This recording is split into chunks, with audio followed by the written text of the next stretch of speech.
저 안에 쳐넣고 가자. 날이 새기 전엔 아무도 못 찾을 게다.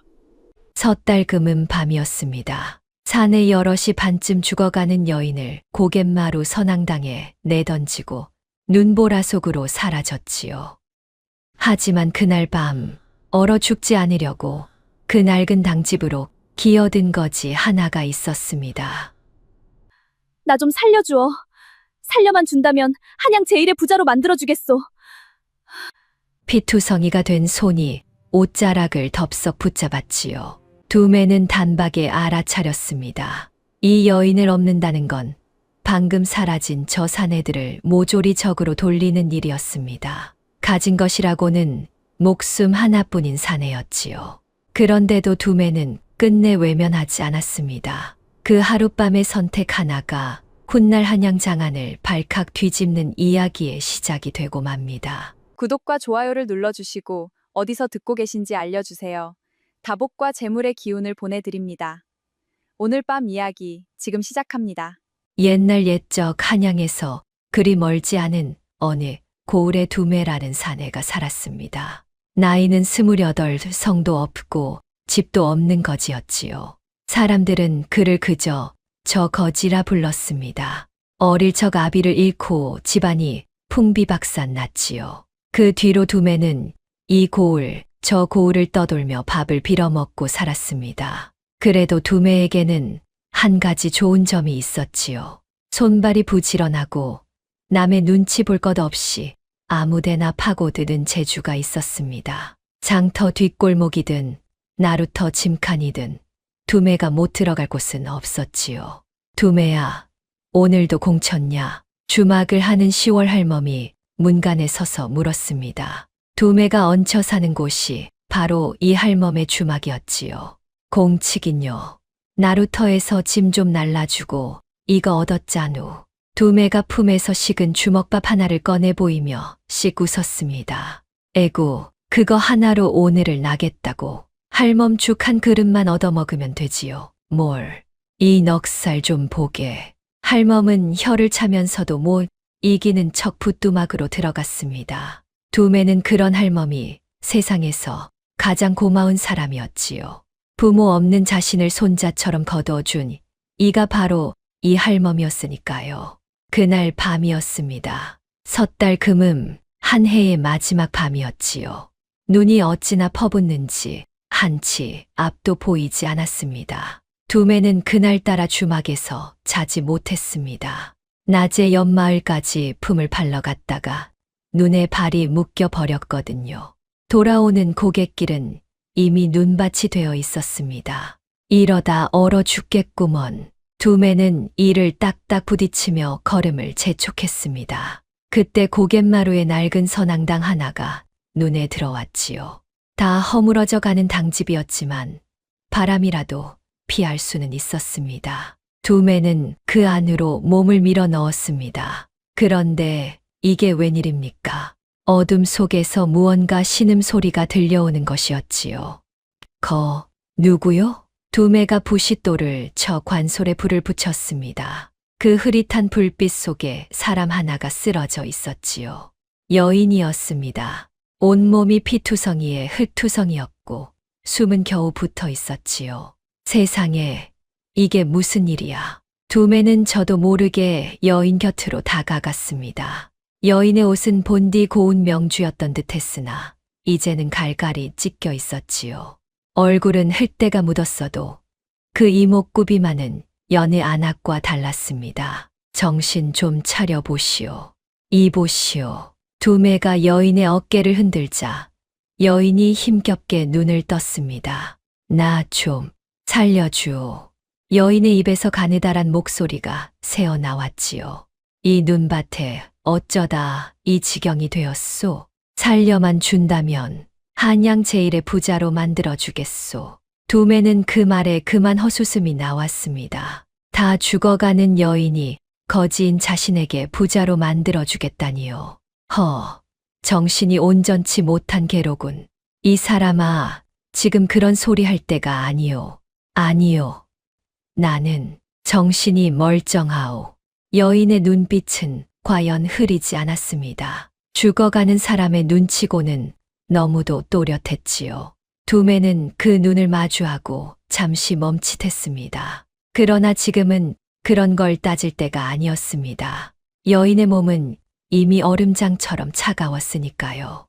이대로 두면 날이 밝기 전에 숨이 끊길 판이었습니다. 두매는 망설이지 않았습니다. 제가 걸치고 있던 단 하나의 겉옷, 그 해진 누더기를 벗어 여인의 몸을 덮어 주었지요. 에라, 모르겠다. 사람 목숨이 먼저지. 그런데 여인을 안아들려던 두매의 눈에 이상한 것이 들어왔습니다. 당집 바닥에 눈이 얇게 쌓여 있었는데 그 위로 사람을 질질 끌고 온 자국이 선명했던 것이지요. 발자국도 하나가 아니었습니다. 여럿이 이 여인을 끌고 와 이곳에 내던지고 간 것이 분명했습니다. 이 사람이 제 발로 온 게 아니로군. 두매는 등골이 서늘해졌지요. 누군가 이 여인을 산채로 눈밭에 버리고 간 것이었으니까요. 그것도 한둘이 아닌 여럿이서 말이지요. 대체 무슨 사연이길래. 두매는 고개를 저었습니다. 지금은 캐물을 겨를이 없었지요. 여인의 숨이 먼저였으니까요. 제 몸이 시린 것도 있고 두매는 여인을 등에 업었습니다. 여인은 깃털처럼 가벼웠지요.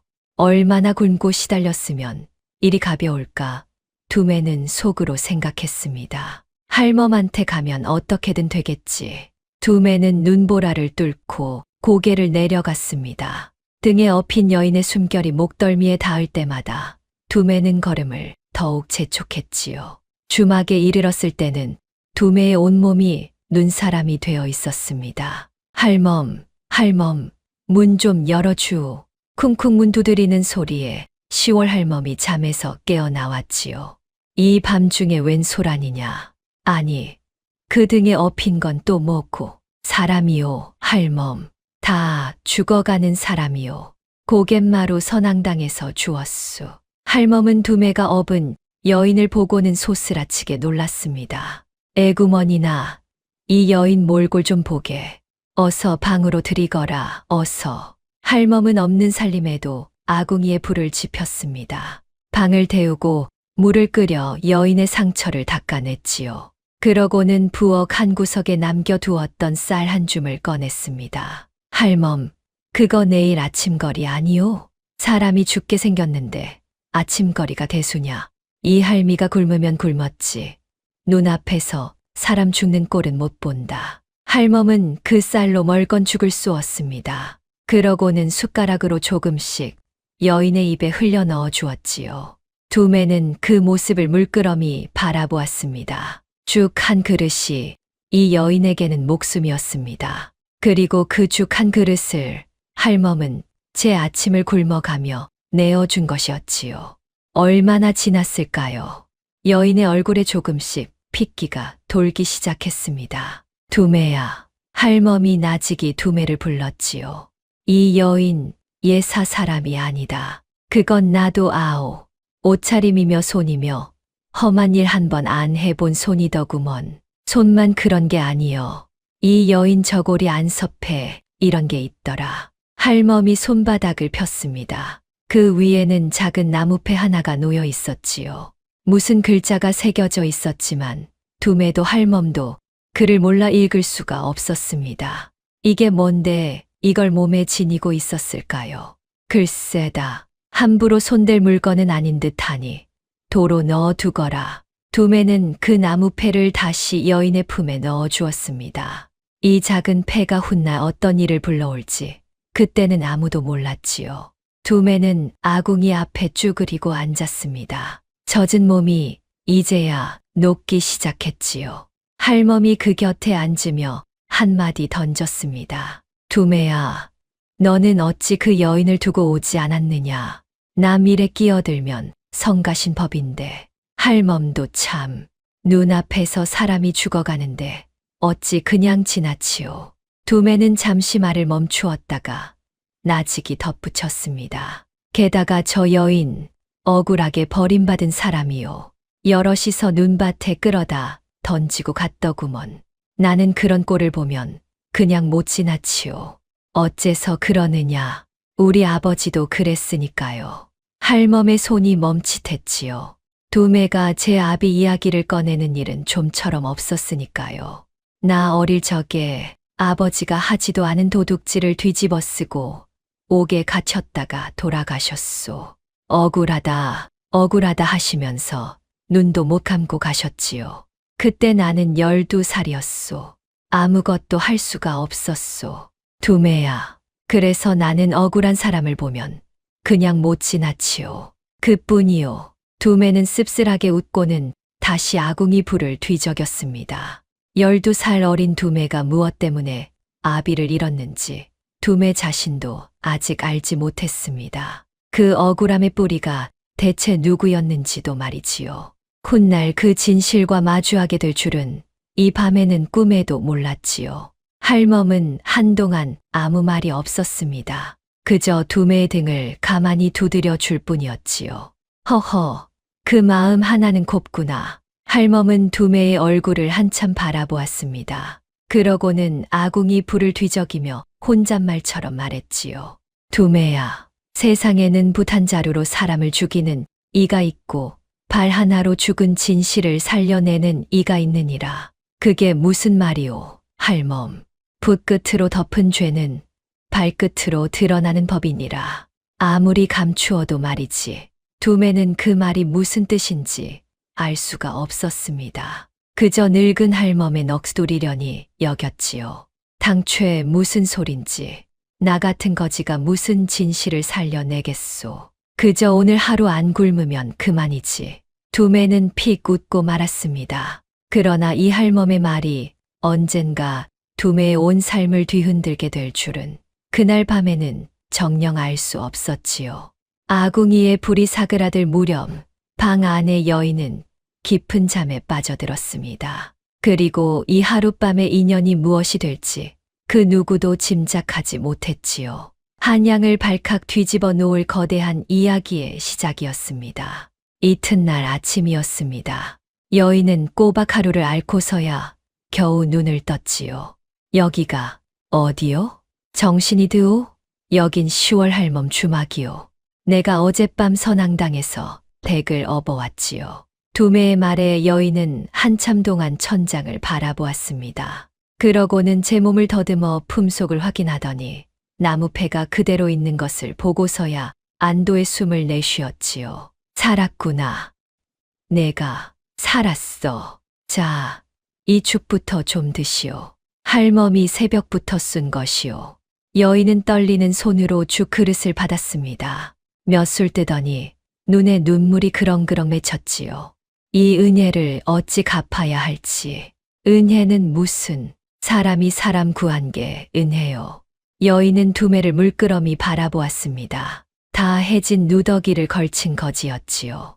그러나 그 눈빛만은 맑고 고닫습니다. 그대 이름이 무엇이오? 두매라 하오. 성도 없는 거지올시다. 두매, 나는 서연실이라 하오. 10월 할멈이 방으로 들어오며 물었습니다. 몸은 좀 어떤가? 아이고, 얼굴에 핏기가 도니 이제 좀 사람 같구먼. 할머님께도 큰 은혜를 입었습니다. 이 은혜 반드시 갚겠습니다.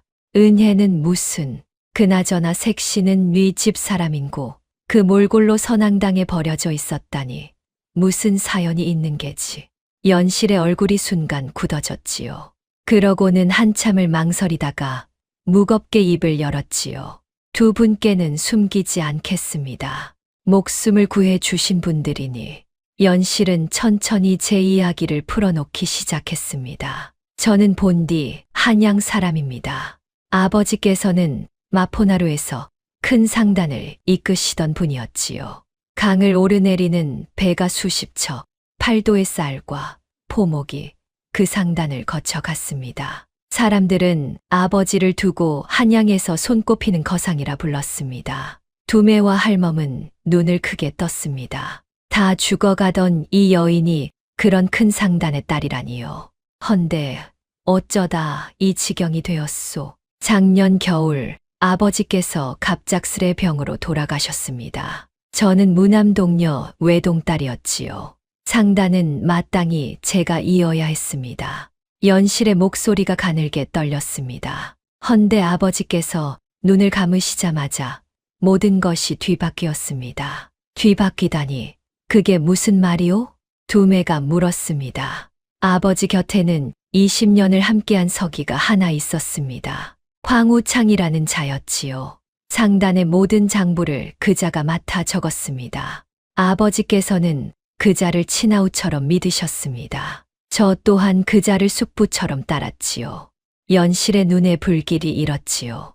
헌데 아버지께서 돌아가시자 그자가 문서 한 뭉치를 들고 나타났습니다. 상단의 모든 재산이 제 것이 아니라 실은 그자에게 넘어가기로 되어 있다는 문서였지요. 아버지의 수결이 찍힌 명문이었고 큰 돈을 빌린 수표까지 있었습니다. 저는 그런 문서를 본 적도 들은 적도 없었습니다. 그럼 그게 다 가짜란 말이오? 그렇습니다. 모두 그자가 붓으로 꾸며 낸 것이지요. 20년을 장부만 만진 자입니다. 아버지의 글씨체도 수결도 그자는 눈 감고도 흉내낼 수 있었습니다. 두매는 주먹을 꽉 쥐었습니다. 어젯밤 할멈이 했던 말이 문득 떠올랐지요. 붓 한 자루로 사람을 죽이는 이가 있다던 그 말이었습니다. 그런 도둑놈이 어디 있소? 관가에 고발하면 될 것 아니오? 연실은 쓸쓸히 고개를 저었습니다. 이미 늦었습니다. 그자는 그 위조한 문서를 관하에 등록까지 마쳤습니다. 서류상으로는 완벽하지요. 게다가 그자는 고을 아전들에게 뇌물을 먹여두었습니다. 제가 관가에 나아가 위조라 외친들 증거가 없으면 도리어 제가 무고죄를 쓰게 됩니다. 무고죄라니 그게 무슨 없는 죄를 지어내 남을 얽어맨 죄이지요. 도리어 제가 벌을 받고 죽은 아버지의 명예까지 더럽혀질 것입니다. 방 안에 무거운 침묵이 흘렀습니다. 그자는 저를 살려둘 수 없었습니다. 제가 살아있는 한 언젠가 진실이 드러날 테니까요. 그래서 하수인들을 시켜 저를 끌어냈습니다. 산속 고갯길에 버려 얼어 죽게 하려 한 것이지요. 사고로 죽은 것처럼 꾸미려는 속셈이었습니다. 그 선앙당이 바로 거기였구려. 예, 그대가 아니었다면 저는 그 밤의 눈 속에서 얼어 죽었을 것입니다. 연실은 두매를 향해 깊이 고개를 숙였지요. 그러니 두매, 어젯밤 제가 한 말은 헛소리가 아닙니다. 살려만 주면 그대를 한양 제일의 부자로 만들어주겠다던 그 말 저는 반드시 지킬 것입니다. 아씨, 지금 이 처지의 부자는 무슨 부자요? 가진 것 하나 없이 쫓겨난 마당에 가진 것이 없지는 않습니다. 연실의 눈빛이 형형하게 빛났습니다. 제 머릿속에는 아버지께서 물려주신 것이 있습니다. 쌀값이 어느 고을에서 오르고 어느 나루에서 떨어지는지, 포목이 언제 동나고 언제 넘치는지 저는 손금 보듯 합니다. 10살 때부터 아버지 곁에서 장부를 배웠으니까요. 미천 한 푼만 있으면 저는 그것을 열로 불리고 열을 백으로 불릴 수 있습니다. 두매는 그 말에 그만할 말을 잃었습니다. 이 여인의 눈빛에는 헛된 구석이 없었으니까요. 허나 아씨, 그렇게 재주가 좋으면 그냥 조용히 돈을 벌어 편히 사시면 될 일 아니오. 어찌 굳이 그 위험한 자를 건드리려 하오. 두매, 연실의 목소리가 낮게 가라앉았습니다. 저는 편히 살자고 이러는 것이 아닙니다. 돈을 벌려는 것도 그저 부자가 되려는 것도 아니지요. 제가 부자가 되려는 것은 오직 하나, 그자를 무너뜨리기 위해서입니다. 무너뜨린다. 어떻게 말이오? 그자의 위조를 깨려면 단 하나가 필요합니다. 조작하기 전에 진짜 장부, 원장 말입니다. 원장이라니, 상단의 셈은 날마다 원장에 먼저 적고 그것을 옮겨 정리합니다. 그자가 아무리 문서를 꾸몄어도 처음에 원장까지 없애지는 못했을 것입니다. 그것은 20년 셈의 뿌리이니 함부로 태워버릴 수 없는 물건이지요. 그자는 그것을 어딘가에 감추어 두었을 겁니다. 상당 깊은 곳 어딘가에요. 그 원장만 찾으면 그자의 죄를 밝힐 수 있단 말이구려. 그렇습니다. 허나 지금의 저로서는 그 상단 근처에도 갈 수 없습니다. 그자가 제 얼굴을 알고 상단 사람들이 모두 그자의 소나귀에 있으니까요. 연실은 두매를 지그시 바라보았습니다. 저는 무엇이 어디 있는지는 압니다. 허나 그곳에 닿을 수가 없지요. 두매, 그대는 어떻습니까? 그대라면 누구도 의심하지 않을 것입니다. 거지를 경계하는 사람은 세상에 없으니까요. 두매는 그 말에 가슴이 서늘해졌지요. 이 여인이 지금 무슨 말을 하는지 알 것 같았거든요. 나더러 그 도둑놈 소굴로 들어가란 말이오? 당장은 아닙니다. 우선은 미천을 마련하고 장사를 키워야 합니다. 그자의 상권에 발을 들일 만큼 커져야 하지요. 시간이 걸릴 것입니다. 위험할 것입니다. 허나 두매, 연실이 두매의 손을 잡았습니다. 거칠고 튼 그 손을요. 그대는 이미 저를 한 번 구했습니다. 아무 대가도 바라지 않고요. 저는 그런 사람을 처음 보았습니다. 그대라면 믿을 수 있습니다. 두매는 그 손을 내려다보았습니다. 평생 남의 눈치만 보며 밥을 빌어먹던 거지의 손이었지요. 누군가 이 손을 잡고 믿는다 말해준 것은 태어나 처음이었습니다. 참, 거지더러 부자가 되어 도둑놈을 잡자니 이런 황당한 일이 어디 있담. 두매는 픽 웃었습니다. 그러나 그 웃음 끝에는 지금껏 한 번도 느껴보지 못한 무언가가 꿈틀거리고 있었지요. 그 무렵 한양 마포나루의 서씨 상단은 어떠했을까요? 강가의 즐비한 창고와 오르내리는 배들 사이로 이제는 황우창이 주인 행세를 하고 있었습니다. 값진 비단 두루마기를 걸치고 상단의 가장 깊은 방에 앉아 하루 종일 장부를 넘겼지요. 사람들은 그를 두고 황객주라 불렀습니다. 객주 어른, 어젯밤 일은 깨끗이 마무리되었습니다. 검은 옷을 입은 사내 하나가 방으로 들어와 허리를 굽혔습니다. 황우창이 부리는 하수인이었지요. 시신은 확인했느냐? 그게 눈보라가 어찌나 심했는지 날이 밝기 전에는 도로 나갈 수가 없었습니다. 허나 그 몰골로 그 밤을 났을 리가 없지요. 지금쯤 눈 속에 파묻혀 있을 것입니다. 황우창은 붓을 내려놓고 그 사내를 서늘하게 바라보았습니다. 확인하지 못했다면 끝난 것이 아니다. 허나 객주 어른, 그 여인은 아녀자입니다. 그 눈밭에서 어찌 살아남겠습니까? 내가 20년을 이 자리에 오르기까지 무엇으로 여기까지 왔는지 아느냐? 황우창은 문갑을 천천히 쓰다듬었습니다. 빈틈을 남기지 않았기 때문이다. 단 한 톨의 빈틈도 그 딸이 살아있다면 언젠가 원장을 찾아 나설 것이다. 그것 하나면 내가 20년을 쌓은 이 모든 것이 하루아침에 무너진다. 원장은 어른께서 깊이 감추어 두시지 않았습니까? 감추었지.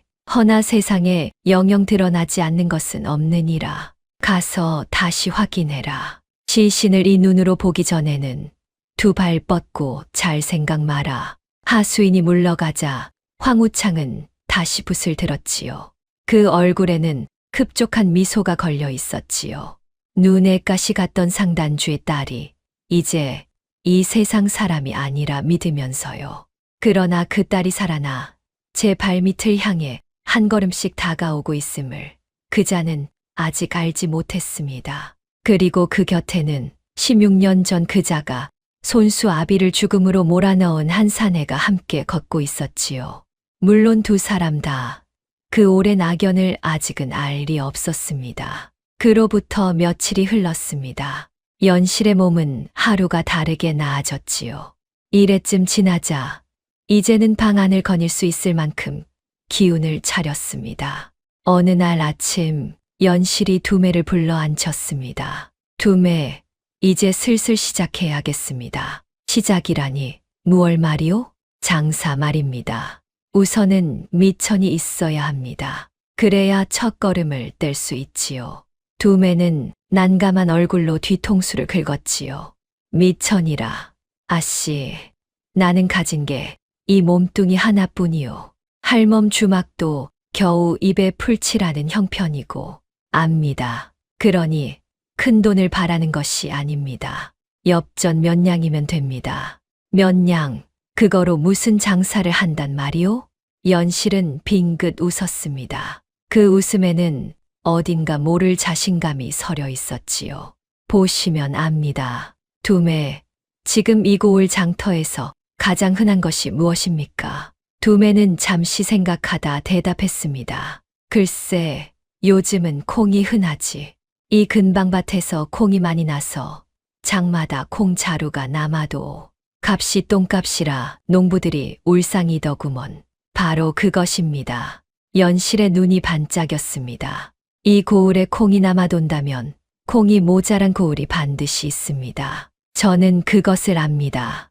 여기서 남아도는 콩을 헐값에 사서 콩이 귀한 고을로 옮기면 그것만으로도 몇 곱절이 남지요. 두매는 눈이 휘둥그레졌지요. 그렇게 쉬운 일이요? 쉽지는 않지요.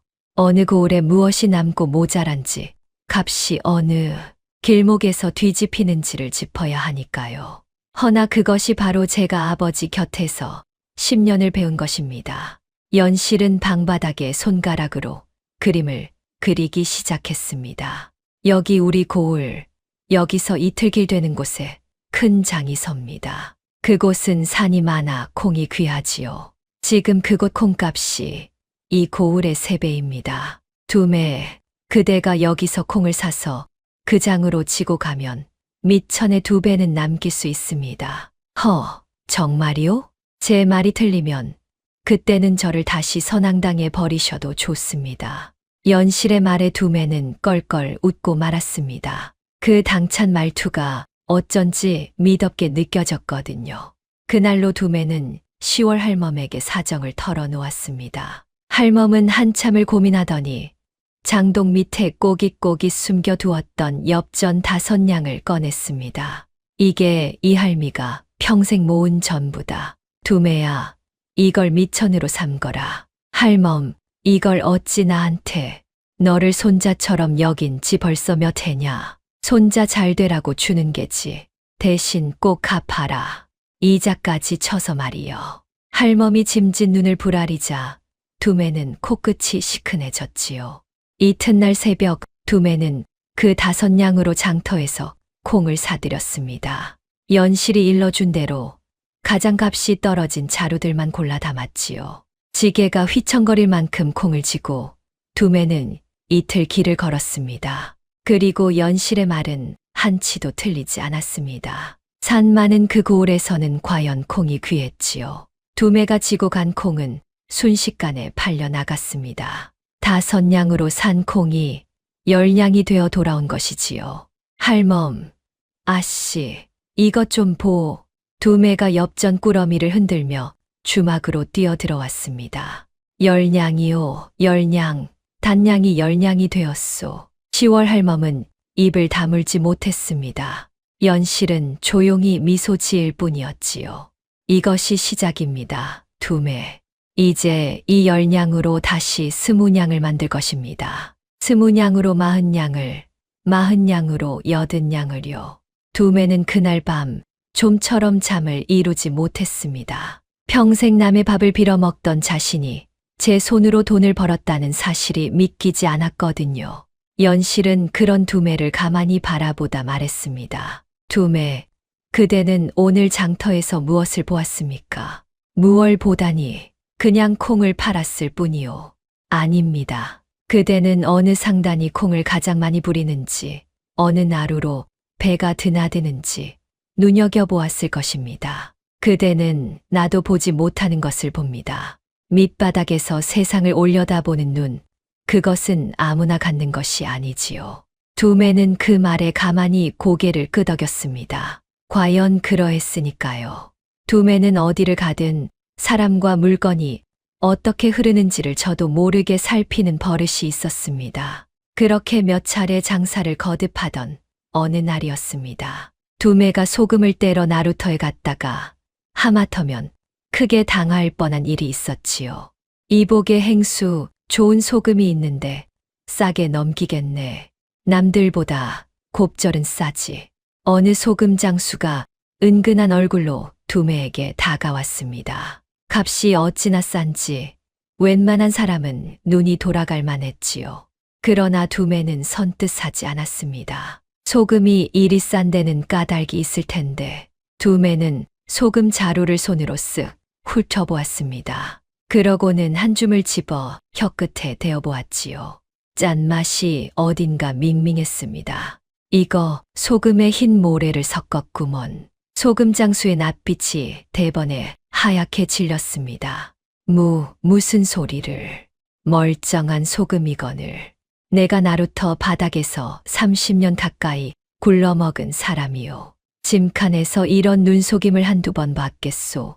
자루 밑에는 모래를 깔고 위에만 소금을 얹은 게지. 돛박으로 달아봅시다. 아래 위를 섞어서 말이오. 소금 장수는 슬그머니 자루를 챙겨 달아나 버렸지요. 곁에서 지켜보던 다른 상인들이 혀를 내둘렀지요. 저 행수, 보통이 아니구먼. 거지 출신이라더니 눈 많은 매섭기가 여느 거상 뺨치겠어.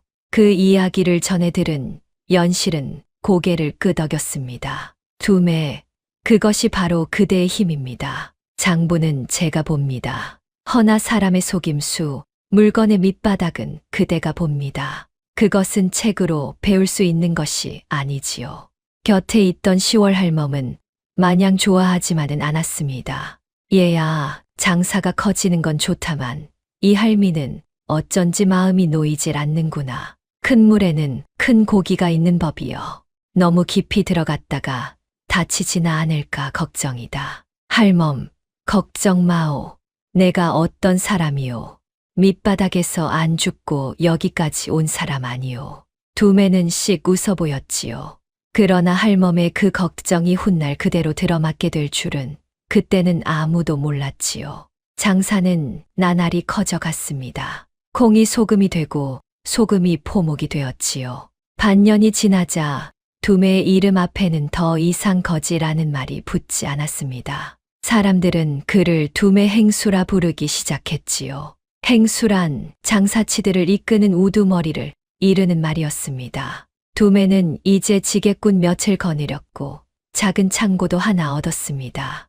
연실은 늘 뒤에 숨어 무엇을 사고 무엇을 팔지 두매에게 일러주었지요. 세상에 나서는 얼굴은 두매였고 그 뒤에서 판을 짜는 머리는 연실이었습니다. 그러던 어느 날이었습니다. 연실이 두매를 조용히 불렀습니다. 두매, 이제 때가 되었습니다. 때라니 무슨 때 말이오? 연실의 얼굴에서 웃음기가 걷혔지요. 우리의 장사가 제법 커졌습니다. 이제 곧 우리는 그자의 상권과 마주치게 될 것입니다. 두매의 얼굴도 굳어졌습니다. 황우창 말이오? 그렇습니다. 마포나루의 서씨 상단, 아니 이제는 황가의 상단이 된 그곳은 팔도의 쌀과 포목을 주무릅니다. 우리가 장사를 더 키우려면 반드시 그 상권 안으로 들어가야 하지요. 그리고 그 안 어딘가에 원장이 잠들어 있습니다. 그 소굴로 들어가잔 말이구려. 위험한 길입니다. 그자에게 정체가 드러나는 날에는 우리 둘 다 목숨을 부지하기 어렵습니다. 두매, 두렵거든 지금 멈추어도 좋습니다. 그대는 이미 거지 신세를 벗었으니 이대로 조용히 살아도 아무도 탓하지 않을 것입니다. 연실은 진심으로 그렇게 말했습니다. 이 착한 사내를 사지로 끌어들이는 것이 마음에 걸렸던 것이지요. 그러나 두매는 오래 생각하지 않았습니다. 아씨, 나는 어릴 적 아버지가 억울하게 죽는 걸 두 눈으로 보고도 아무것도 못했소. 그 한이 평생 가슴에 얹혀 있었지. 그런데 이제 나는 억울한 사람 하나를 도울 힘이 생겼소. 여기서 멈추면 나는 평생 또 나 자신을 원망하며 살게요. 두매는 주먹을 꽉 쥐었습니다. 갑시다. 그 원장인지 뭔지 내가 반드시 찾아내겠소. 연실은 그 말에 눈시울이 붉어졌지요. 목숨을 걸어야 하는 길인데도 이 사내는 제 억울함을 제 일처럼 여겨주었으니까요. 고맙습니다, 두매. 이 은혜는 반드시. 은혜 소리는 그만하오. 우리는 이제 한 배를 탄 동무 아니오. 그날 밤 두 사람은 마주 앉아 밤이 깊도록 계획을 세웠습니다. 어떻게 그 상단에 발을 들일지, 어떻게 의심받지 않고 원장에 다가갈지를요. 멀리 마포나루의 상단에서는 황우창이 여전히 제 문갑을 지키며 장부를 넘기고 있었습니다. 제 발밑으로 다가오는 그림자를 그자는 아직 눈치채지 못한 채로 말이지요.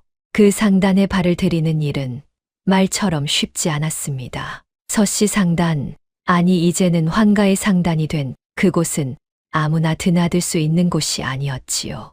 문마다 하수인들이 지키고 섰고 낯선 자가 얼씬거리면 대번에 쫓겨났습니다. 정면으로는 못 들어가오. 담을 넘을 수도 없고 두매가 고민에 잠기자 연실이 말했습니다. 정면으로 들어갈 생각을 마십시오. 그자의 상단도 결국 사람이 굴리는 곳입니다. 짐을 나르는 인부가 있고 배를 부리는 뱃사공이 있고 밥을 짓는 안악이 있지요. 그 사람들 틈으로 스며들어야 합니다. 사람 틈으로 스며든다. 두매의 눈이 반짝였지요. 그것이야말로 두매가 평생 해 온 일이었으니까요. 그거라면 내가 잘하는 일이오. 거지가 세상에서 제일 잘하는 게 뭔 줄 아오? 아무데나 슬그머니 끼어드는 거요. 아무도 거지를 경계하지 않으니까. 이튿날부터 두매는 마포나루로 나갔습니다. 상단에 곧장 가지 않고 그 언저리를 맴돌았지요. 나루터 주막에 앉아 뱃사공들과 술잔을 기울이고 짐꾼들과 어울려 지게를 함께 졌습니다. 그러던 중 두매는 뜻밖의 사람을 만났습니다. 옛날 함께 밥을 빌어먹던 거지 동무 삼돌이었지요. 아니, 누구여? 두매 아니냐? 삼돌이. 내가 여기 웬일이냐? 삼돌이는 이제 상단의 짐꾼으로 일하고 있었습니다. 두 사람은 서로를 얼싸안았지요. 밑바닥에서 함께 굴렀던 사이라 반가움이 이만저만이 아니었습니다. 너 이제 행수가 다 됐다며? 소문 들었다. 거지가 행수가 됐다고 나루터가 다 떠들썩하더라. 운이 좋았지. 그나저나 삼돌아, 너 이 상단에서 일한 지 오래됐냐? 한 3년 됐지. 왜? 두매는 삼돌이에게 술을 사 먹이며 슬며시 상단 이야기를 꺼냈습니다. 삼돌이는 술이 거나해지자 이런저런 이야기를 술술 풀어놓았지요. 이 상단 주인이 원래 서씨였는데 재작년에 죽고 나서 황객주라는 자가 통째로 삼켰다더라. 그 황객주가 아주 지독한 자여. 장부 하나 틀리면 사람을 병신을 만들어 놓지. 인심을 어찌나 잃었는지 옛날 서씨 어른 밑에 있던 사람들은 다 쫓겨나거나 도망갔어. 옛사람들이 다 나갔다고? 그럼 서씨 어른 때부터 있던 늙은 석이 하나가 있었는데 그 양반도 황객주한테 밉보여서 지금은 뒷방에 처박혀 허드레실이나 한다더라. 이름이 아마 판술 영감이라 했던가. 두매는 그 이름을 가슴에 새겼습니다. 서씨 어른 때부터 있던 늙은 석이라니 어쩌면 무언가 알고 있을지도 몰랐으니까요. 두매가 상단 언저리를 드나든 여러 날이 지났습니다. 이제 나루터 사람들은 두매를 낯익은 얼굴로 여겼지요. 두매는 조금씩 상단 안으로 발을 들였습니다. 처음엔 상단에 물건을 대는 거래처 행세를 했습니다. 값싸고 질 좋은 소금을 대준다며 상단의 살림을 맡은 자에게 접근한 것이지요. 두매가 대는 물건이 워낙 실했던지라 상단에서도 마다하지 않았습니다. 그렇게 두매는 상단의 창고까지 드나들 수 있게 되었습니다. 물건을 부리는 척하며 두매는 눈으로 상단 구석구석을 익혔지요. 어느 문이 어디로 통하는지, 어느 방에 사람이 드나드는지, 어느 창고에 자물쇠가 몇 개나 걸렸는지를요. 집으로 돌아온 두매는 방바닥에 상단의 얼개를 그려 보였습니다. 아씨, 상단 안이 일이 생겼소. 여기가 곡식 창고, 여기가 포목 창고, 그리고 여기 가장 안쪽에 자물쇠가 3개나 걸린 방이 하나 있소. 연실의 눈이 번쩍 뜨였습니다. 자물쇠가 3개라 했습니까? 그렇소. 다른 창고는 자물쇠가 하나뿐인데 그 방만 유독 3개요. 사람도 함부로 드나들지 못하고 황객주만 이따금 들어간다더구먼. 그곳입니다. 연실의 목소리가 떨렸지요. 장부며 문갑이며 그자가 가장 아끼는 것들을 그 방에 두었을 것입니다. 원장도 필시 그 안에 있습니다. 두매는 침을 꿀꺽 삼켰습니다. 그 방에 원장이 있다면 이제 남은 것은 그 자물쇠 3개를 어찌 여느냐 하는 일이었지요. 허나 그 방은 황객주가 늘 지키오. 게다가 자물쇠가 3이라니 열쇠를 다 구하지 못하면 허실이오. 급히 서둘러선 안 됩니다. 연실이 두매의 손을 잡았습니다. 그 자는 짐승 같은 자입니다. 조금이라도 낌새를 채면 원장을 태워 없앨지도 모릅니다. 그러면 모든 것이 끝나지요.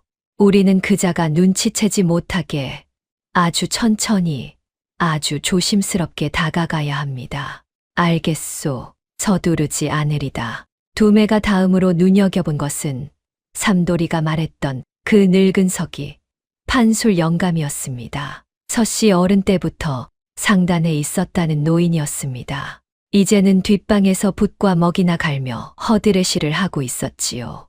황우창에게 밉보여 쫓겨나지도 못하고 그렇다고 쓰이지도 못하는 처량한 신세였습니다. 두매는 그 노인에게 슬며시 다가갔습니다. 처음엔 그저 국밥 한 그릇을 나누는 척했지요. 영감님, 날도 추운데 이거 한술 드시오. 제가 대접하리다. 웬 장사치가 늙은이한테 이런 걸 다 사준 후. 판술 영감은 처음엔 경계했습니다. 그러나 두매가 며칠을 두고 국밥이며 술이며 살뜰히 챙기자 조금씩 마음을 열기 시작했지요. 어느 날 술이 몇 순배 돌자 판술 영감이 긴 한숨을 내쉬었습니다. 내가 이 상단에서 30년을 붓을 잡았네. 서씨 어른이 살아 계실 적엔 이 상단이 그렇게 인심 좋고 넉넉한 곳이 없었지. 헌데 어른이 돌아가시고 나서는 황객주가 들어온 뒤로 달라졌다는 말씀이요? 판술 영감의 얼굴에 두려움과 분노가 뒤섞였습니다. 말도 말게 그자가 어떻게 이 상단을 차지했는지 나는 다 아네. 아니, 알 것 같다고 해야겠지. 헌데 입이 열이라도 말을 못하네. 그자에게 밉보이면 이 늙은 목숨 하나 끊는 건 일도 아니니까. 두매는 가슴이 뛰었지요. 이 노인이 무언가를 알고 있는 것이 분명했으니까요. 그러나 두매는 서두르지 않았습니다. 연실에 당부가 있었거든요. 급히 서두르면 모든 것이 물거품이 된다고 말이지요. 영감님, 세상 일이란 게 참 모를 일이오. 억울한 일도 언젠가는 밝혀지는 법 아니겠소. 밝혀진다고, 이 세상에 그런 게 어디 있나. 판술 영감은 쓸쓸히 고개를 저었습니다. 그러나 그 눈빛 깊은 곳에는 무언가를 털어놓고 싶어 하는 간절함이 어려 있었지요. 두매는 그것을 놓치지 않았습니다. 이 영감이 언젠가는 입을 열겠구나. 그때가 되면 이 영감이 우리에게 큰 힘이 되어줄 게야. 두매는 그렇게 생각하며 판술 영감과의 인연을 소중히 이어갔습니다. 집으로 돌아온 두매는 연실에게 판술 영감의 이야기를 전했습니다. 아씨, 그 늙은 석이 판술 영감이 무언가를 알고 있는 눈치요. 황객주가 상단을 어찌 차지했는지 다 안다는 말을 흘리더구먼. 연실의 눈이 커졌지요. 판술 영감이라면 저도 어릴 적에 뵌 적이 있습니다. 아버지께서 참으로 아끼시던 석이었지요. 그분이 아직 상단에 계셨군요. 그렇소. 헌데 황객주가 무서워서 입을 모지 열고 있소. 언젠가 그 입을 열게 할 수만 있다면 우리에게 든든한 증인이 될게요. 서두르지 마십시오, 두매. 사람의 마음은 억지로 여는 것이 아닙니다. 그분이 스스로 입을 열 때까지 정성으로 기다려야 합니다. 두매는 고개를 끄덕였습니다. 이렇게 두매는 2가지를 가슴에 품게 되었지요. 원장이 잠든 방과 그 방의 진실을 아는 늙은 석이었습니다. 그러던 어느 날 하마터면 정체가 드러날 뻔한 아찔한 일이 있었습니다. 두매가 창고에서 소금을 부리고 있는데 마침 황우창이 그 앞을 지나간 것입니다. 두매는 얼른 고개를 숙이고 짐을 지는 척했지요. 거기 낯선 얼굴이로군. 황우창의 서늘한 목소리가 두매의 등 뒤에 꽂혔습니다. 두매는 심장이 철렁 내려앉았습니다. 소금을 대는 장사치 올시다. 객주 어른, 요 며칠 물건을 대고 있습지요. 두매는 일부러 굽실거리며 목소리를 깔았지요. 거지 시절 몸에 밴 그 비굴한 몸짓이 이럴 때는 오히려 도움이 되었지요. 황우창은 두매를 위아래로 훑어보았습니다. 그 눈초리가 어찌나 매서운지 두매는 등줄기에 식은 땀이 흘렀습니다. 소금 장수라. 물건은 실하더군. 앞으로도 잘 돼 보게. 예, 여부가 있겠습니까? 황우창이 지나가고 나서야 두매는 겨우 숨을 내쉬었지요. 하마터면 큰일 날 뻔했지요. 그러나 두매는 알았습니다. 저자의 눈을 속이려면 더욱 완벽한 장사치가 되어야 한다는 것을요. 집에 돌아온 두매가 그 이야기를 하자 연실의 얼굴이 하얗게 질렸습니다. 그자와 마주쳤단 말입니까? 위험합니다, 두매. 너무 위험해요. 괜찮소, 아씨. 그자는 나를 그저 소금장수로 알 뿐이요. 게다가 그자가 나를 알아볼 리도 없고 나는 그저 흔해 빠진 장사치 하나일 뿐이니까. 그러나 두매는 몰랐습니다. 저 황우창이라는 자가 16년 전 제 아비를 죽음으로 몰아넣은 바로 그 장본인이라는 것을요. 그리고 두 사람의 악연이 막 다시 얽히기 시작했다는 것을 말이지요. 계절이 바뀌고 또 바뀌었습니다. 두매가 상단을 드나든 지도 어느덧 한 해가 다 되어 갔지요. 그 사이 두매의 장사는 더욱 커졌습니다. 이제는 상단에서도 두매를 함부로 대하지 못했지요. 소금이며 포목이며 상단이 두매에게 기대는 물건이 한둘이 아니었으니까요. 두매는 그 사이를 파고들어 상단 안에서 제법 신용을 쌓았습니다. 창고지기와도 친해지고 살림을 맡은 자와도 술잔을 나누는 사이가 되었지요. 이제 두매가 상단 안을 거닐어도 아무도 이상하게 여기지 않았습니다. 아씨, 이제 그 자물쇠 방 근처까지는 갈 수 있게 됐소. 두매가 상단의 얼개를 다시 그려보이며 말했습니다. 헌데 문제는 그 자물쇠 셋이요. 열쇠를 다 구하지 않고서는 열 수가 없소. 게다가 그 방은 황객주가 늘 눈여겨보고 있소. 연실은 그 그림을 오래도록 들여다보았지요. 열쇠 3개를 한꺼번에 얻는 것은 불가능합니다. 황객주가 손수 지니고 다닐 테니까요. 다른 길을 찾아야 합니다. 다른 길이라니? 그자가 그 방을 여는 때가 반드시 있을 것입니다. 장부를 정리하거나 은자를 넣고 뺄 때 말이지요.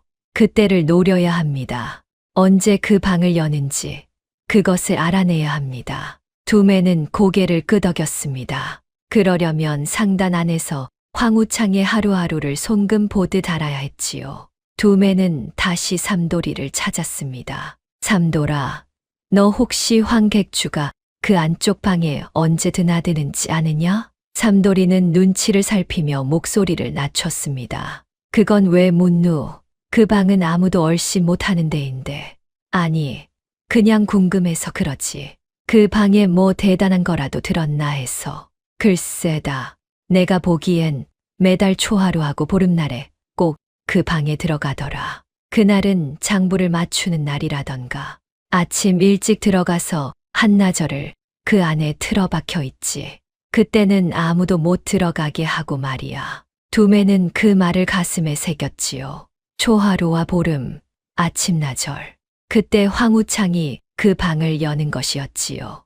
그날 두매는 한 번 더 그 안쪽 방 근처를 살펴두기로 했습니다. 소금짐을 부리는 척하며 슬그머니 안으로 발을 들였지요. 그런데 방 앞을 기웃거리던 두매의 뒷덜미를 누군가 억센 손이 덥석 낚아챘습니다. 내 이놈, 여기서 무얼 하는 게냐? 황우창의 하수인이었습니다. 두매는 심장이 얼어붙는 듯 했지요.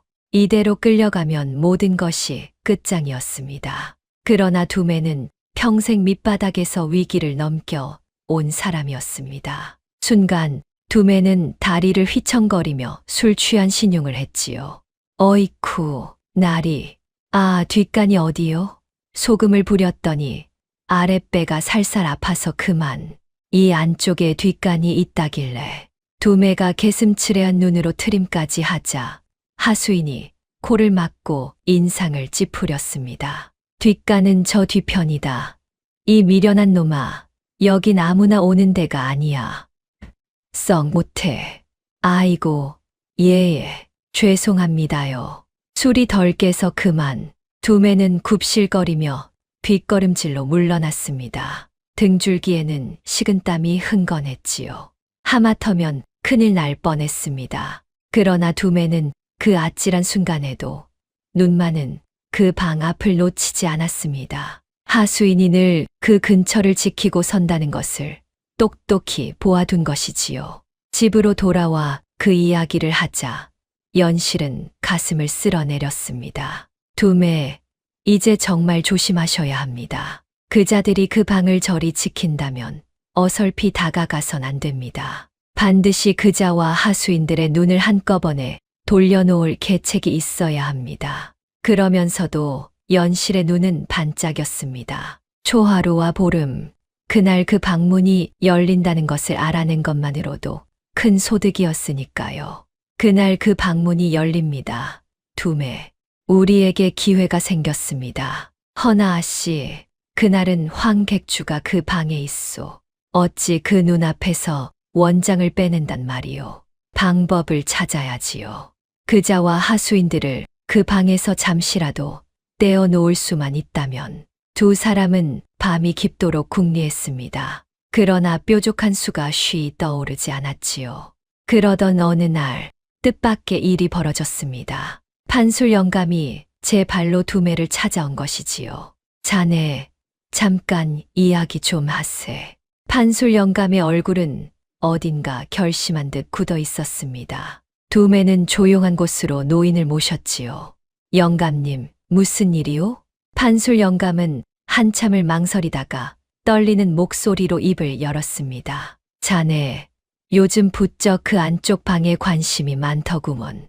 아닌 척해도 이 늙은이 눈은 못 속이네.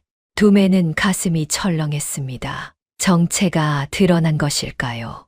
영감님, 그게 괜찮네. 자네를 탓하려는 게 아니야. 오히려 나는 자네 같은 사람을 기다렸는지도 모르겠네. 판술 영감의 눈에 눈물이 그렁그렁 맺혔습니다. 내 이야기를 좀 들어주겠나. 이 가슴에 얹힌 것을 죽기 전에 누구에게라도 털어놓지 않으면 눈을 못 감을 것 같으니 말씀하시오, 영감님. 네, 다 듣겠소. 판술 영감은 긴 한숨을 내쉬고 오래도록 묻어두었던 이야기를 풀어놓기 시작했습니다. 이 상단의 옛 주인 서씨 어른이 돌아가시던 그날 밤이었네. 나는 그날 황우창 그자가 문갑에서 장부를 꺼내 무언가를 고쳐 쓰는 것을 보았네. 밤새도록 붓을 놀리더군. 이튿날 그자는 서씨 어른의 수결이 찍힌 문서를 들고 나타났지. 상단이 제 것이라는 문서를 말일세. 나는 그때 알았네. 그자가 밤새 그 문서를 위조했다는 것을. 두매는 숨을 죽이고 들었지요. 허나 나는 입을 열 수 없었네.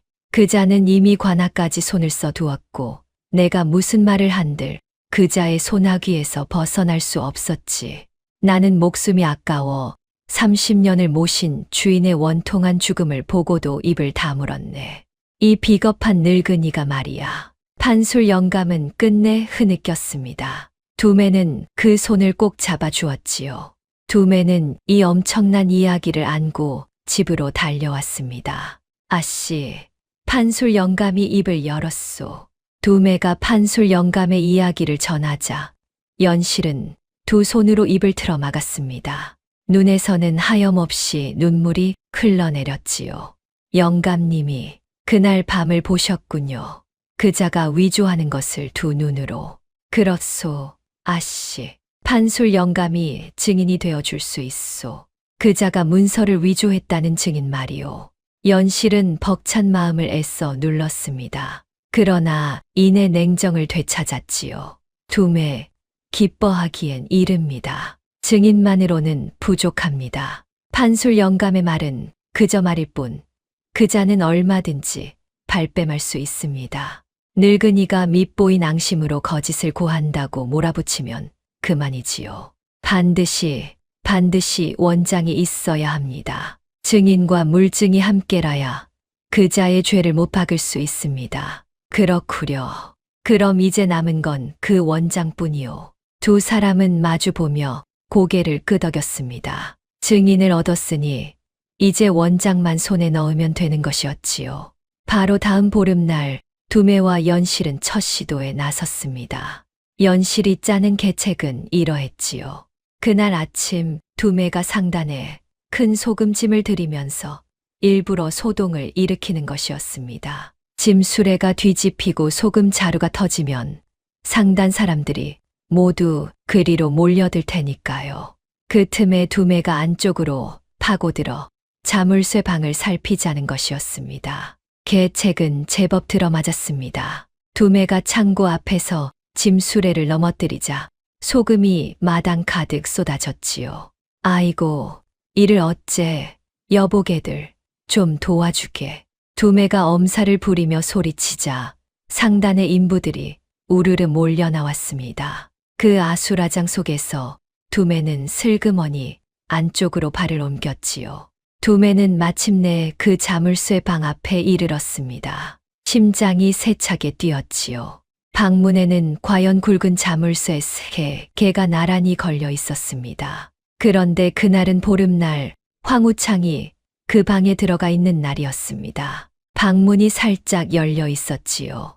두매는 그 틈으로 방 안을 엿보았습니다. 방 안에는 문갑이며 장부, 괴짝이 가득했습니다. 그 한가운데 황우창이 등을 돌린 채 무언가를 들여다보고 있었지요. 그리고 그자의 손에는 낡고 두꺼운 장부 한 권이 들려 있었지요. 저것이다. 저것이 필시 원장이다. 두매의 눈이 번쩍 뜨였습니다. 원장이 저 방 안에 있다는 것을 이제 두 눈으로 확인한 것이었지요. 손만 뻗으면 닿을 듯 했습니다. 그때였습니다. 거기 누구냐? 방 안에서 황우창이 인기척을 느끼고 획 돌아보았지요.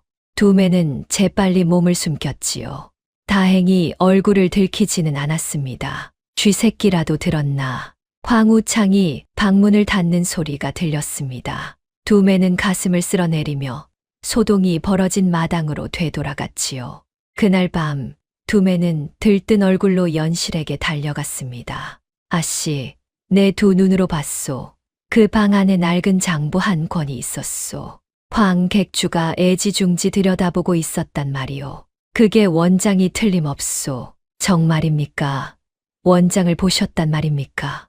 연실의 얼굴에 화색이 돌았습니다. 두 사람은 서로의 손을 맞잡았지요. 이제 원장이 어디 있는지 두 눈으로 확인했으니 승리가 손에 잡힐 듯 했습니다. 이제 그것을 빼내기만 하면 됩니다. 조금만 더 하면 됩니다. 두매. 그러나 두 사람은 알지 못했습니다. 승리가 눈앞에 온 듯 보이는 바로 그 순간이 실은 가장 위험한 순간이라는 것을요. 바로 그 무렵 상단의 황우창은 이상한 낌새를 채기 시작했습니다.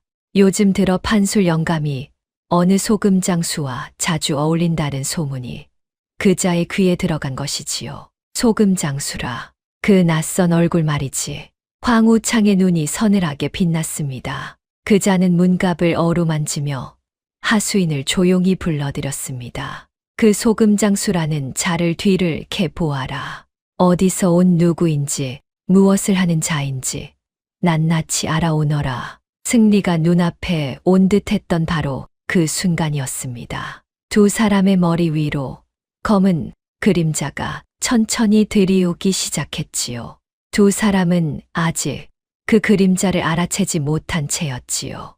황우창이라는 자는 결코 만만한 상대가 아니었습니다. 20년을 남의 장부만 만지며 빈틈 하나 없이 사람을 올감해 온 자였지요. 그런 자가 제 발밑에서 무언가 꿈틀거리는 것을 오래 두고 볼 리가 없었습니다. 황우창은 하수인들을 풀어 두매의 뒤를 낱낱이 캐기 시작했습니다. 객주 어른 알아냈습니다. 그 소금장수 두매라는 자입니다. 원래는 어느 고을에서 밥을 빌어먹던 거지였는데 1년 남짓 만에 행수가 되었다 합니다. 거지가 1년 만에 행수라. 그것부터가 수상하구나. 뒷배가 없이 어찌 그리 빨리 컸단 말이냐. 더 캐 보아라. 그자 곁에 누가 있는지. 하수인은 며칠을 더 파고들었지요. 그러고는 마침내 황우창의 얼굴을 하얗게 질리게 하는 소식을 물어왔지요.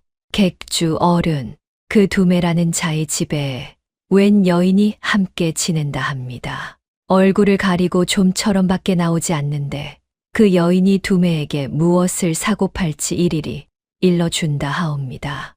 여인이라 황우창의 손이 부들부들 떨렸습니다. 설마 그 딸이 살아있단 말이냐. 죽어 눈밭에 파묻혔어야 할 그 딸이.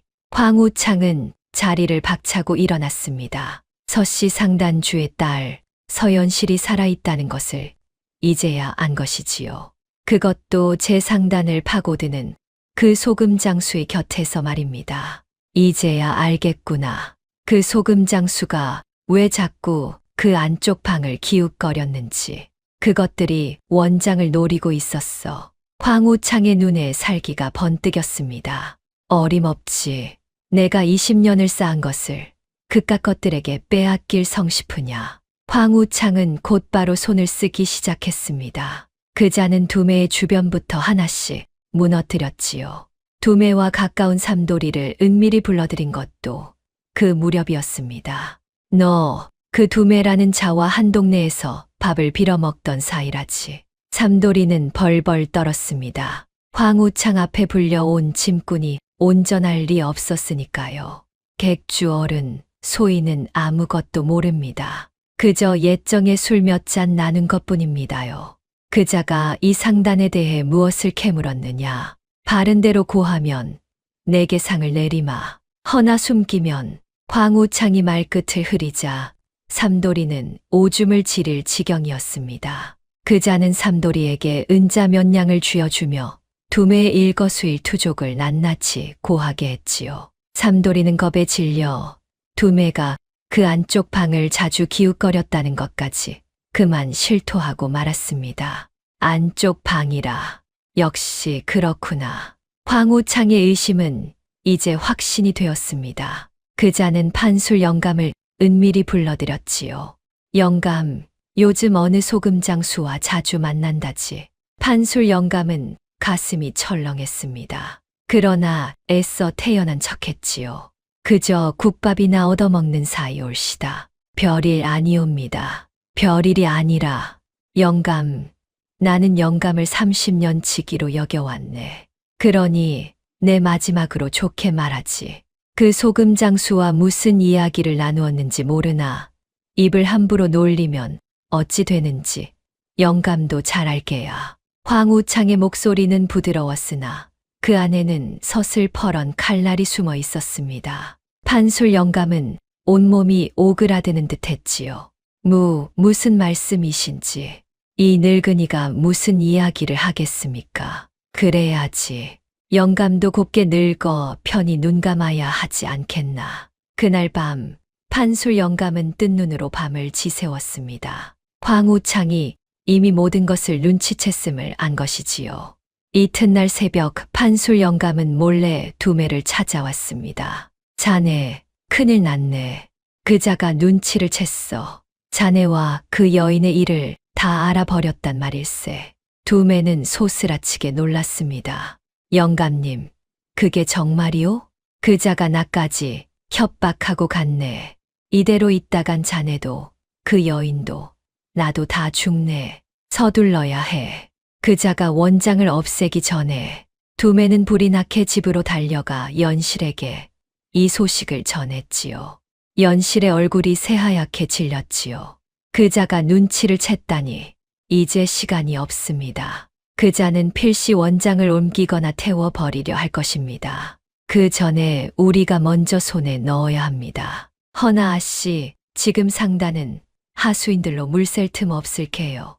이런 판에 어찌 그 방에 들어간단 말이오. 그래도 해야 합니다. 지금이 아니면 영영 기회는 없습니다. 두 사람이 다급히 계책을 세우던 바로 그때였습니다. 쿵, 쿵.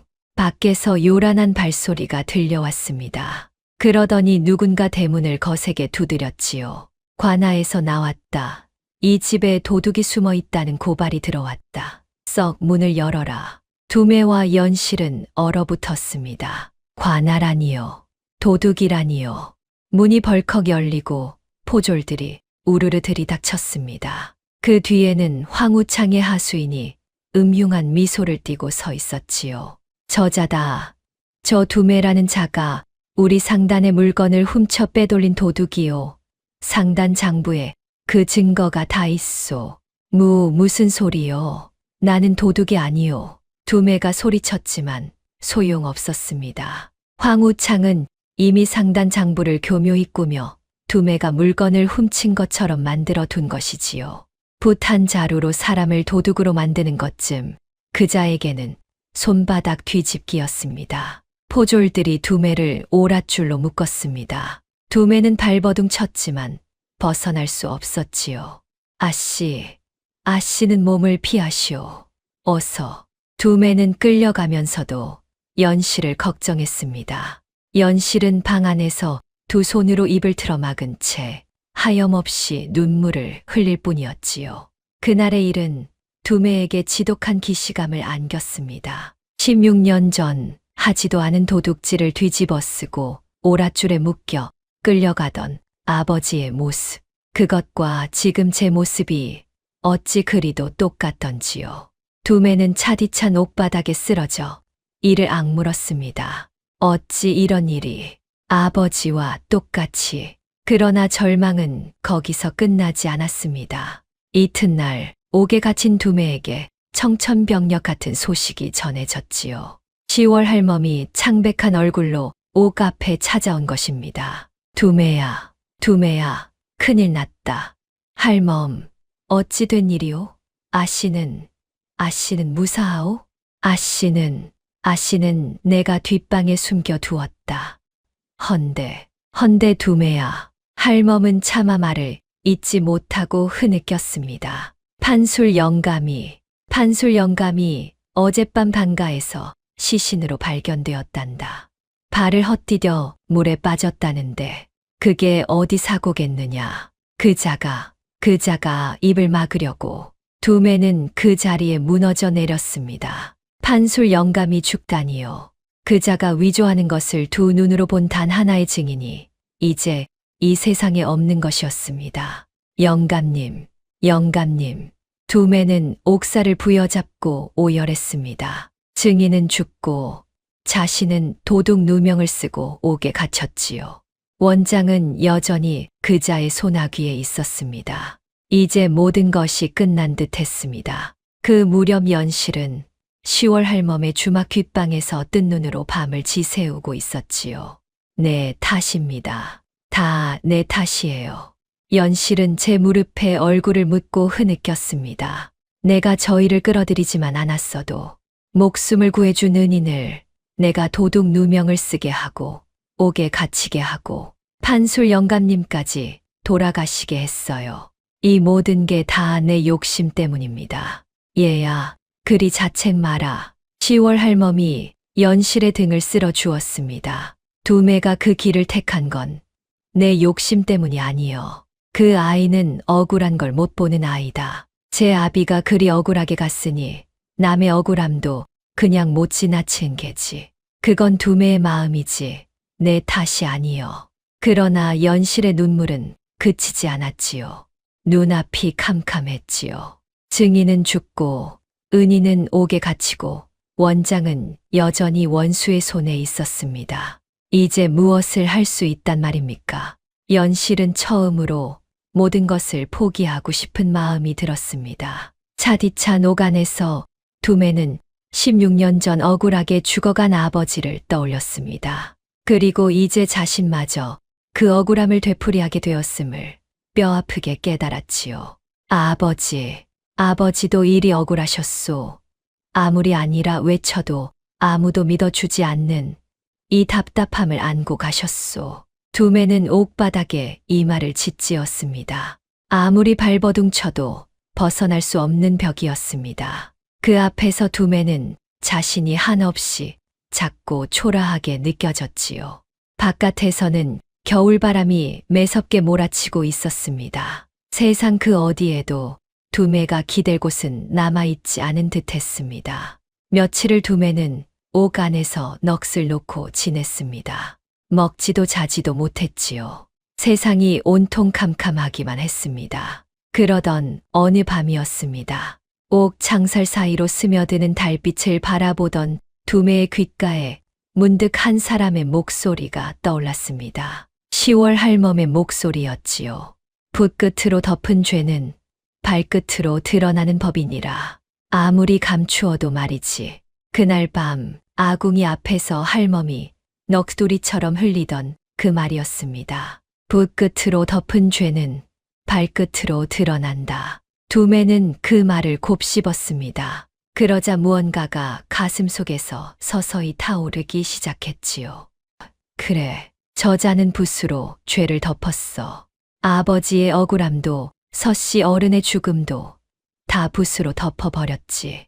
헌데 나는 발이 있지 않은가. 두매는 벌떡 일어났습니다. 눈에는 다시 불길이 살아나고 있었지요. 아버지는 억울함을 안고 그냥 눈을 감으셨소. 아무도 믿어주지 않는다고, 아무것도 할 수 없다고 포기하셨지. 허나 나는 다르오. 나는 여기서 이렇게 무너지지 않겠소. 차디찬 옥바닥에서 두매는 이를 악물었습니다. 아버지처럼 억울함에 짓눌려 쓰러지지는 않겠다. 저 붓으로 덮인 죄를 반드시 제 두 발로 파헤치겠다. 그렇게 다짐한 것이지요. 한편 10월 할멈의 주막 뒷방에서 연실 또한 넋을 놓고 있던 그때였습니다. 아씨, 누군가 다급히 뒷방 문을 두드렸습니다. 놀랍게도 삼돌이었지요. 삼돌이라니, 내가 어인일이냐. 삼돌이는 방에 들어서자마자 그 자리에 털썩 무릎을 꿇었습니다. 아씨, 소인이 죽을 죄를 지었습니다. 소인이 겁에 질려 황객주에게 두매 형님의 일을 다 일러 바쳤습니다. 두매 형님이 안쪽 방을 기웃거렸다는 것까지요. 그 때문에 형님이 잡혀가고 판술 영감님이 돌아가신 겁니다. 다 소인 탓입니다. 삼돌이는 그의 대성통곡하고 말았지요. 소인이 이제라도 죄를 갚고 싶습니다. 두매 형님은 소인에게 하나뿐인 벗입니다. 무슨 일이든 시켜만 주십시오. 목숨을 걸고 돕겠습니다. 연실은 그 모습을 보고 꺼져가던 마음속에 다시 불씨가 이는 것을 느꼈습니다. 삼돌아, 정말 목숨을 걸 수 있느냐?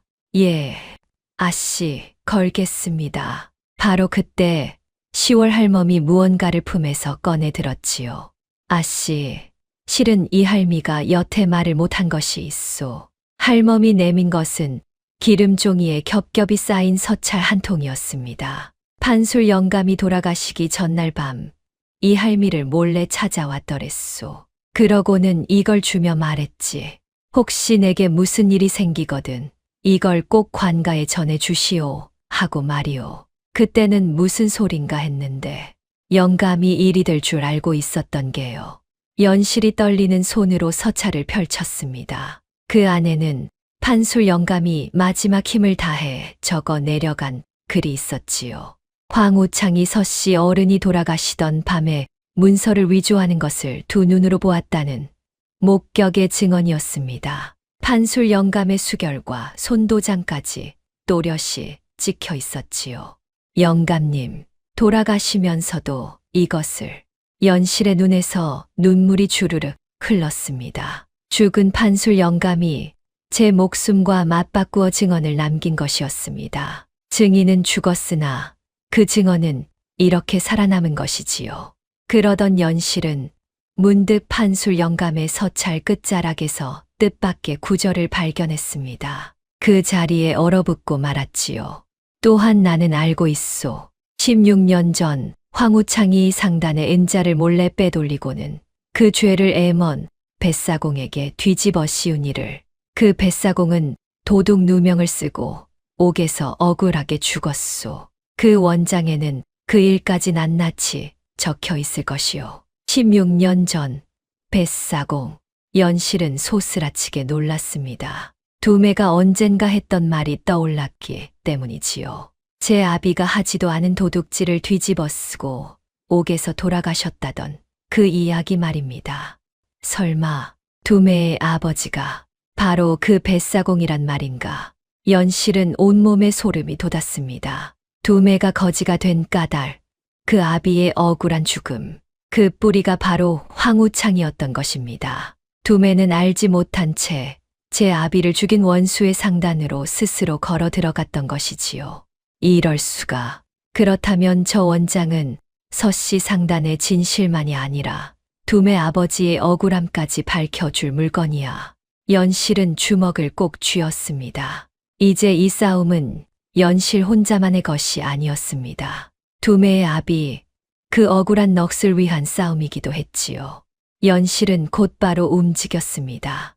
그자가 아무리 고을 아전들을 매수했다 한들 그 위에는 더 높은 이가 있는 법이지요.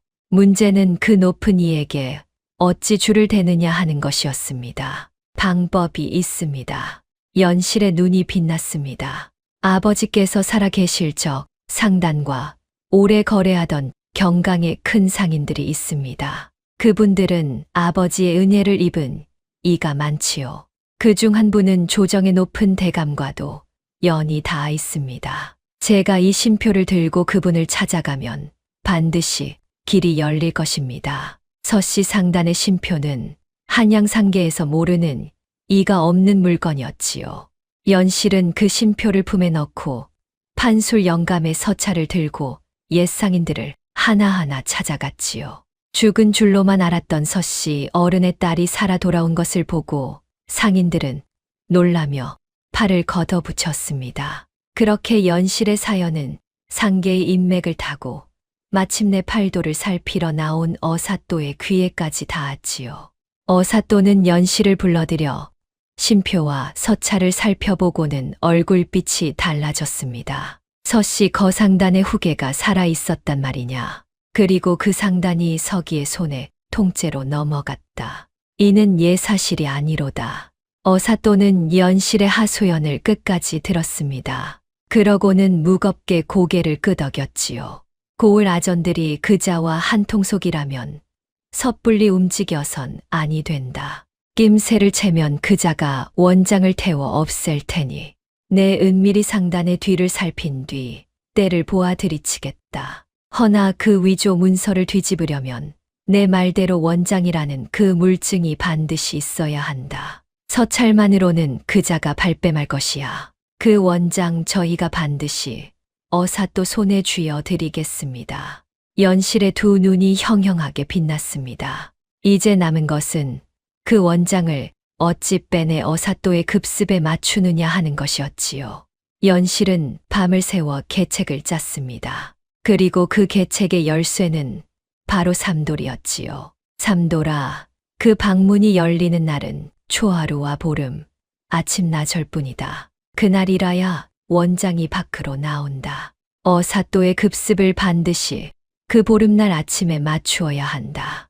헌데 아씨, 그날은 황객주와 하수인들이 그 방을 물샐 틈 없이 지킬 텐데요. 그래서 내가 필요한 것이다. 너는 상단의 짐꾼이니 그날 마당에서 큰 소동을 일으켜라. 기름 실은 짐에 불이라도 붙은 듯 소리쳐 사람들의 눈을 모조리 마당으로 끌어모으는 것이다. 그 틈에 두매가 그 방으로 파고들 것이야. 삼돌이는 침을 꿀꺽 삼켰습니다. 목숨을 건 일이었지요. 그러나 삼돌이는 이를 악물고 고개를 끄덕였습니다. 하겠습니다. 두매 형님을 위해서라면 이 목숨 아깝지 않습니다. 연실은 다시 두매를 향했습니다. 두매, 그대는 그날 오랏줄에 묶여 대질에 끌려 나올 것입니다. 삼돌이가 미리 손을 써 그 오랏줄 매듭을 슬쩍 느슨하게 묶어둘 것입니다. 소동이 이는 순간 그 틈을 타 손을 빼고 방으로 달려야 합니다. 단 한 번의 기회입니다. 실수는 용납되지 않습니다. 알겠소. 목숨을 걸고 반드시 그 원장을 빼내리다. 세 사람은 서로의 손을 맞잡았지요. 죽은 판술 영감의 뜻과 억울하게 쓰러진 두 아비의 한이 그 손끝에 함께 얹혀 있었지요. 이윽고 보름날 아침이 밝았습니다. 미리 계책대로 어사또는 포졸들을 이끌고 마포나루의 상단을 들이쳤습니다. 그리고 옥에 갇혀 있던 두매도 대지를 위해 그 자리로 끌려 나왔지요.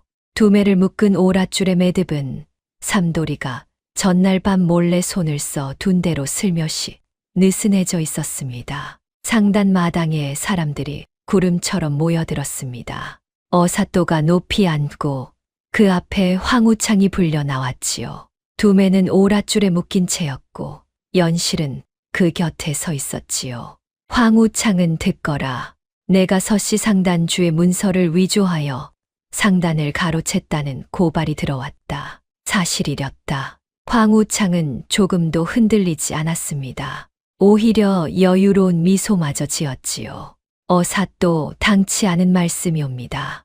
여기 관하에 등록된 문서가 다 있사옵니다. 서씨 어른께서 손수 수결하신 것이지요. 저 여인이 상단을 탐내 없는 죄를 꾸며 대는 것이옵니다. 황우창이 위조 문서를 내밀자 어사또가 그것을 살펴보았습니다. 과연 수결이며 손도장이며 겉으로 보아서는 나무랄 데가 없었지요. 문서는 멀쩡하구나. 연실, 이것이 위조라는 증거를 대라. 연실이 판술 영감의 서찰을 내밀었습니다. 이것은 상단의 옛 서기 판술 영감이 남긴 증언입니다. 저자가 위조하는 것을 두 눈으로 보았다는 목격의 증언이지요. 황우창은 그 서찰을 힐끗 보더니 코웃음을 쳤습니다. 판술이라면 나에게 밑보여 쫓겨난 늙은이가 아니오? 그 앙심으로 지어낸 거짓 서찰이겠지요. 게다가 그 늙은이는 이미 죽었으니 확인할 길도 없질 않소. 죽은 자의 종이 쪼가리 하나로 나를 죄인이라 하다니 가당치도 않소이다. 황우창은 태연하게 발뺌했지요. 어사또의 얼굴에도 난감한 기색이 스쳤지요. 과연 서찰만으로는 부족했습니다. 결정적인 물증, 원장이 없이는 저 교활한 자를 무너뜨릴 수 없었던 것입니다. 바로 그 순간이었습니다. 불이야, 불이야. 기름짐에 불이 붙었다. 마당 한쪽에서 삼돌이가 목이 터져라 소리쳤습니다. 미리 짜둔 계책대로였지요. 사람들의 눈이 일제히 그리로 쏠렸습니다. 황우창의 하수인들도 그 안쪽 방을 지키던 자들까지도 모두 마당으로 몰려 나왔지요. 황우창마저 놀라 그쪽으로 고개를 돌렸습니다. 그 찰나였습니다. 두매가 느슨하게 묶인 오랏줄에서 손을 쓱 빼냈습니다. 삼돌이가 전날 밤 미리 매듭을 풀어둔 덕이었지요. 두매는 벼락같이 그 안쪽 방을 향해 내달렸습니다. 보름날 아침이라 장부를 맞추려 열어둔 그 방문이 활짝 열려 있었지요. 모든 것이 계책대로였습니다. 저놈 잡아라. 뒤늦게 황우창이 소리쳤지만 두매가 더 빨랐습니다. 평생 밑바닥에서 뛰고 또 뛰던 두매의 두 발이었지요. 두매는 그 방으로 뛰어들어 문갑 위에 놓인 낡고 두꺼운 장부 한 권을 낚아챘습니다. 지난 보름날 황우창이 애지중지 들여다보던 바로 그 장부였습니다. 이것이요. 이것이 상단의 원장이요. 두매는 그 원장을 높이 치켜들고 어사또 앞으로 달려 나왔지요. 황우창의 얼굴이 순식간에 흙빛으로 변했지요. 어사또, 이 원장을 저 위조 문서와 맞대어 보시오. 저자가 어찌 셈을 고쳐 적었는지 여기 다 나와 있을 것이요. 어사또가 그 원장을 펼쳤습니다. 그러고는 위조 문서와 하나하나 맞대어 보았지요. 과연 원장에 적힌 본래의 셈과 위조 문서의 셈이 하늘과 땅처럼 어긋나 있었습니다. 서씨 어른의 재산이 황우창에게 넘어갔다는 대목은 원장에는 그림자도 없었지요. 이 수가 황우창이 뒷걸음질을 쳤습니다. 게다가 이것 좀 보게. 원장에 적힌 서씨 어른의 수결과 위조 문서의 수결이 미묘하게 다르질 않은가. 획을 맺는 자리가 어긋나 있어. 이는 필시 흉내낸 것이다. 어사또의 호통에 황우창은 그만 다리가 풀려 주저앉고 말았습니다. 방금 소동을 일으켜 이미 두매의 편임을 드러낸 삼돌이가 이번엔 어사또 앞으로 나아가 무릎을 꿇었지요. 어사또, 소인이 아를 말씀이 있사옵니다. 저 황객주가 소인을 은자로 매수하여 두매 형님을 도둑으로 거짓 고발케 하였습니다. 두매 형님은 아무것도 훔치지 않았습니다. 다 저자가 꾸민 일이옵니다. 삼돌이의 증언에 마당이 술렁였습니다. 황우창의 하수인 노릇을 하던 자까지 등을 돌린 것이지요. 이제 황우창의 곁에는 아무도 남지 않았습니다. 황우창은 듣거라. 어사또가 쩌렁쩌렁한 목소리로 꾸짖었습니다.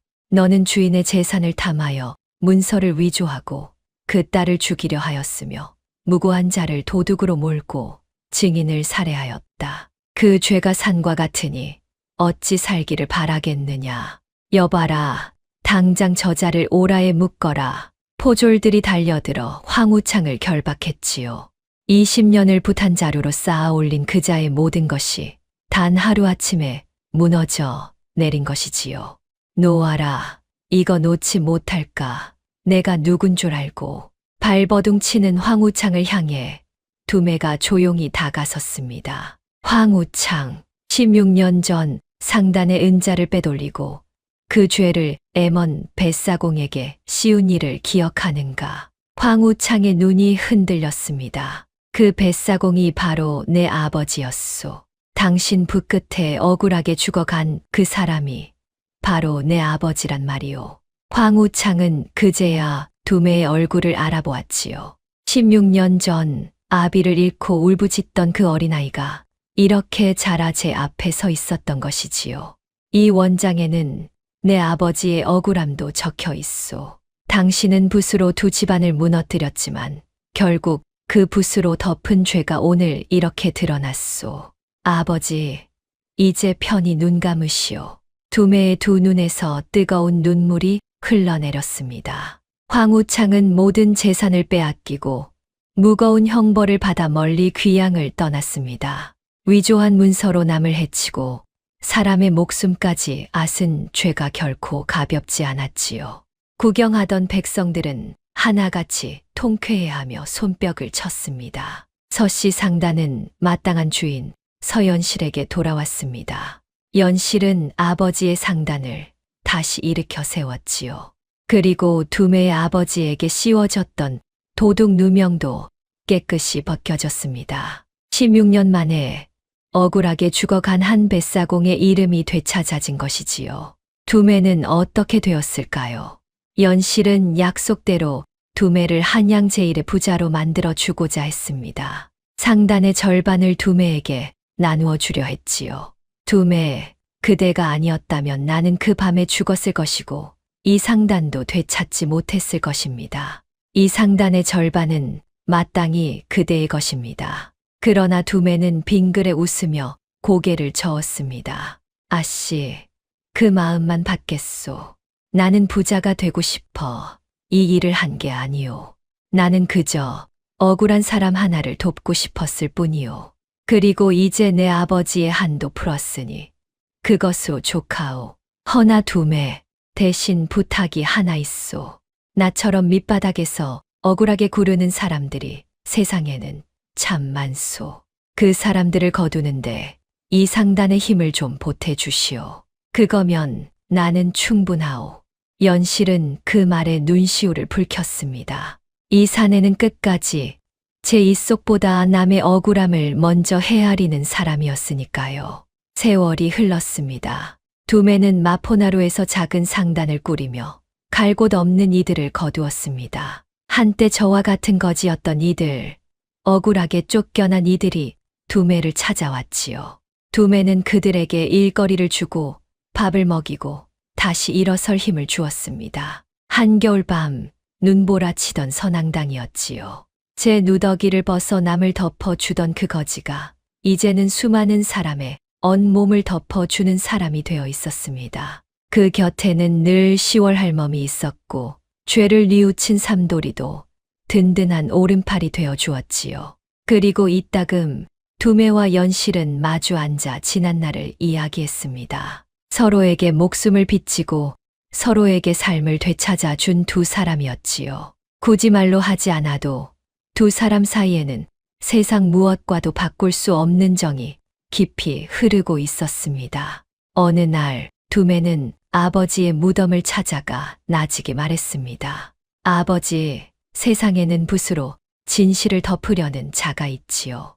허나 아무리 덮어도 진실은 결국 낮은 곳에서 발 밑에서 드러나는 법입니다.